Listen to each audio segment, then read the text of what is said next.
Welcome back for another book review. Today we are talking about this one. So this is Tarot for One, The Art of Reading for Yourself by Courtney Weber. Again with the names. I'm pretty sure that's how it's supposed to be pronounced. One day I will be confident. Today's not that day, but this one. So as the title kind of suggests, it walks you through what is the tarot. She goes over kind of your basic questions of like, can I buy my own? And like, where did it come from? And, you know, kind of the usual things. Do you have to store it in a specific kind of bag? Whatever. And then it also goes into the cards. And so it talks about the major and then the minor. And then at the very end, there are some spreads. I gave this one a 4 out of 5. I really did like the exercises throughout this book. I think it's another, like, again, I still think the sheer amount of work that you would have to do to go through the Living Tarot is like tip-top tier. But I think this one and Finding the Fool is probably my top 3 tarot books. Because, like, while Finding the Fool was the one that kind of removed gender and really focused it on you, I really appreciated that book. This doesn't do this. This is like, hey, gender, we should stick with that. But then also didn't. There was one dude that she had him do a little section-y thingy thing. And it was pronouns I don't know that I have ever come across. So I don't know if this is like, is that like the pre-era of the non-binary versions? But I've never come across it and I've never heard it ever. And I'm not like heavily into the like queer community, but also like I'm also not. So weird, but okay. I've just never heard it. It's fascinating. But instead of having she, him, they is kind of like your main 3 options, this one was person, so per, and so like, you know, where you'd have like her or him, it would be per, which my brain just continued to short circuit because you know, you read it as you would pronounce it and then you're like, I feel like my cat is talking to me.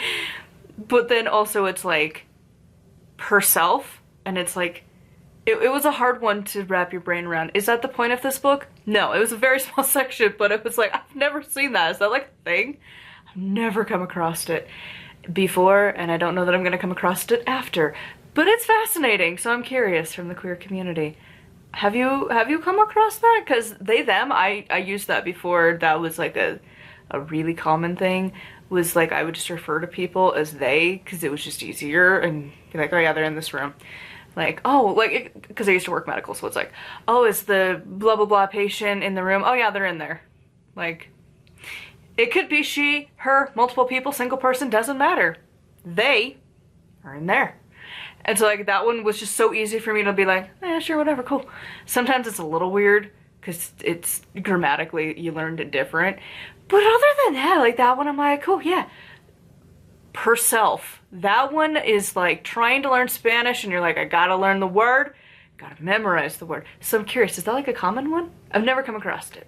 Is that the point? No. So anyways, the actual point of the book, I liked the exercises. I felt like they were pretty good. Again, the gender part was like a little meh.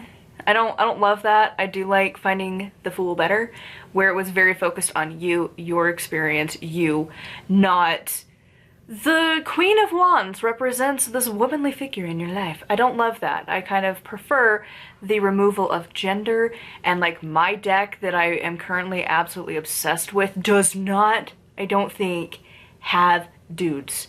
I haven't used it a whole lot. I haven't had those come up yet, but like I'm feeling like it's a no. I never actually flipped through every single card, like sometimes I will. So I don't know, but I don't think so. The Cozy Witch Tarot, I think, is just female-ish figures. I think there might be some like non-binary, but I don't know that there's dudes at all. So when I pull one of those cards, and then I talk about a tarot book, I will let you know. But as of currently, there is none, I don't think. So like, Finding the Fool works better with that deck, where it's like, yeah, cool. And like, I don't know, also the fact that it's like I could pull like the King of Wands and it'd be like, yeah, so this dude figure thing, no, it could just be whomever, doesn't matter. So I, you know, that's just one of those things where it's like, well, you should learn the ways of old. And I'm like, no, I think we're good. I think we could just not, but also just, yeah. So as for the exercises, I feel like they are pretty good. It gives you quite a bit of different ways to look at the cards, and again, there was a bit more gendering than I would have preferred, but the exercises on a whole I think would be very good to try out. And I feel like it would be like, do the Living Tarot, then this one, and like Finding the Fool simultaneously, kind of a vibe. Because I think those three are like my top like beginner tarot books to do. And so the exercises I think would be really interesting. I really liked the spreads at the end. There's quite a few of them, and I was like, ooh, I'm gonna try it. Because like they had some really fun ones. There was actually, I wrote them down so that I could flip back to them, because I was like, I gotta take it back kind of soon, but I wanted to try a few of them. So there's like goal seeking, conflict resolution, soothe the soul, project success, 3 souls reading. They're fun. I like it. So I want to try them before I have to return it to the library. So I don't know if you've tried them. I would love to hear if you liked those spreads, because I think they are fantastic. So anyways, I would recommend this book if you're a beginner. I think it's got a lot of information that could be very helpful. And again, I feel like it's one of like the top books for beginners to start with. Her books have just always been pretty good anyways, so like just get her books. She's a good writer.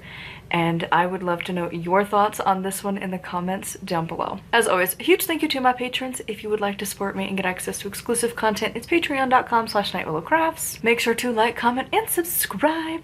And until next time, blessed be.